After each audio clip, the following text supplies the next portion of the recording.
Ang manananggal tuwing Biyernes Santo. Ang Biyernes Santo ay isang mahalagang araw sa tradisyon ng mga Kristiyano, lalo na sa mga Katoliko, sapagkat ito ang araw ng paggunita sa pagkamatay ni Jesucristo sa krus. Karaniwan itong bahagi ng mahal na araw at ipinagdiriwang tuwing Biyernes bago ang Pasko ng pagkabuhay. Sa paniniwala ng iba, ang Biyernes Santo ay isang misteryosong araw kung kailan ang mga elemento ng kadiliman, tulad ng aswang at iba pang nilalang, ay mas malakas, kaya naman may mga pamahiin hindi dapat maligo, maglakbay, o maghinay sa araw na ito. Narito ang isang kwento tungkol sa nakakatakot na Biyernes Santo. Sa isang liblib na baryo sa kabundukan ng Antique, may isang matandang babae na kilala sa pangalang Alincela.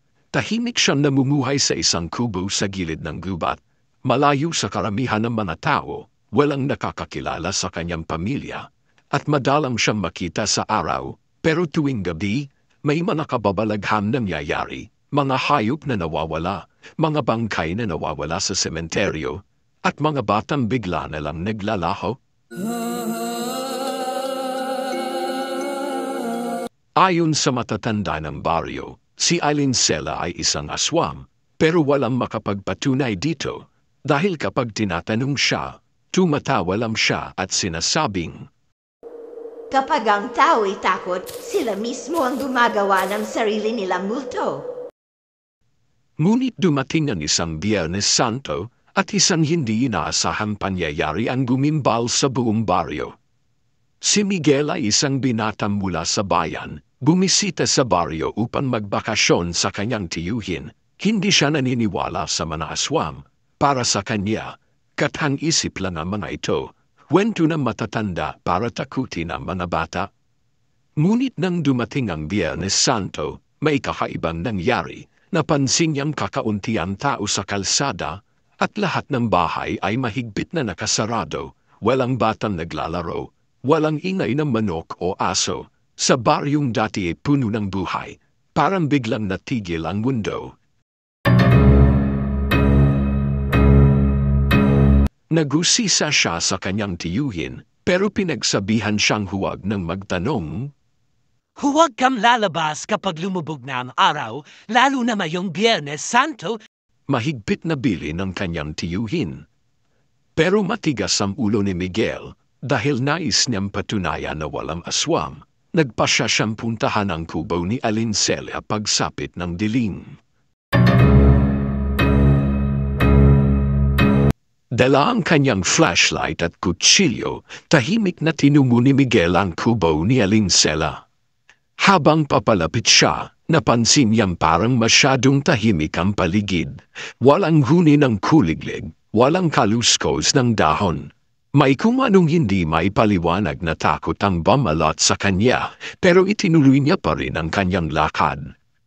Nang malapit na siya sa kubo, nakita niya si Alincela sa loob, nakaupo sa isang lumang bangko, pero may kakaiba sa kanya. Ang kanyang anino ay hindi tumutugma sa kanyang katawan. Sa halip na normal na hugis ng tao, ang anino niya ay may mahahabang pakpak, matatalim na kuko, at naglalakihang mata. Napasinghap si Miguel at napaatras, ngunit bago siya makatakbo, bumangon si Alincela at lumapit sa kanya. Sa malapitan, nakita niya ang matandang may matulis na ngipin, at ang kanyang mga mata ay kumikislap sa dilim. Akala mo'y matapang ka, Miguel, pero ngayon nakita mo ang aking tunay na anyo. Kaya mo pa bang lumaban?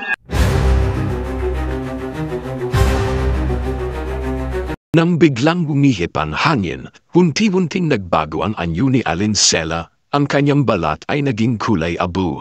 Ang kanyang kamay ay hamaba na parang pangil ng isang halimaw, at sa kanyang likod ay lumitaw ang malalaking pakpak.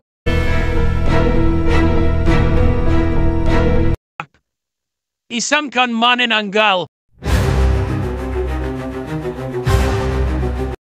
Natulala si Miguel, hindi makagalaw sa takot, nais niyang tumakbo, pero parang napako ang kanyang manapaa sa lupa. Sa huling sandali bago siya sugurin ng aswang, naalala ni Miguel ang sinabi ng kanyang lola noon.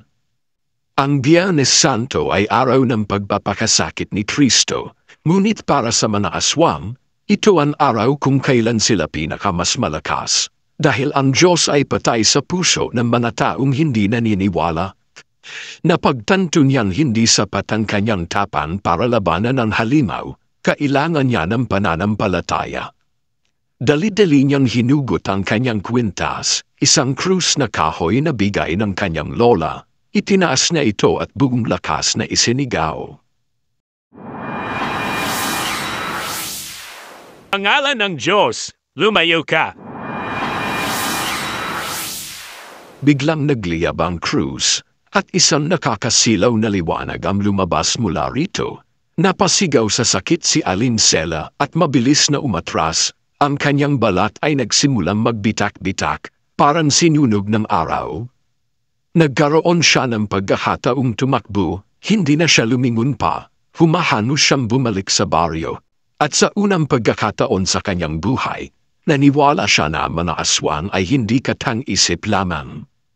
Kinabukasan, nang bumalik ang normal na sigla ng baryo, agad niyang sinabi sa kanyang tiyuhin ang kanyang karanasan, ngunit sa halip na maggulat, tumangulang ito at sinabing, Ngayon alam mo na ang dahilan kung bakit kami nagsasara ng bahay tuwing Biyernes Santo. May mga halimaw na nagtatago sa dilim, at ngayon nakita ka na nila, hindi ka na nila tatantanan.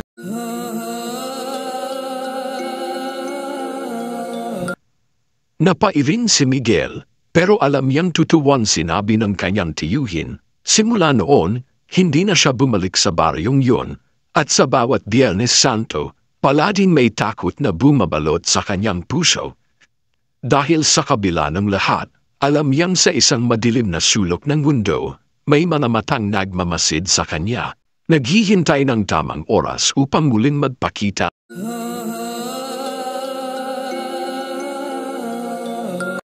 Maraming salamat sa muling pakikinig na maikling kwento. Kung gusto mo pang makinig ng iba't ibang kwento, bisitahin ang playlist na mga kwentong kababalaghan sa aking YouTube channel at huwag kalimutang i-subscribe ang Jonas Mini Vlog para updated ka sa bawat kwento.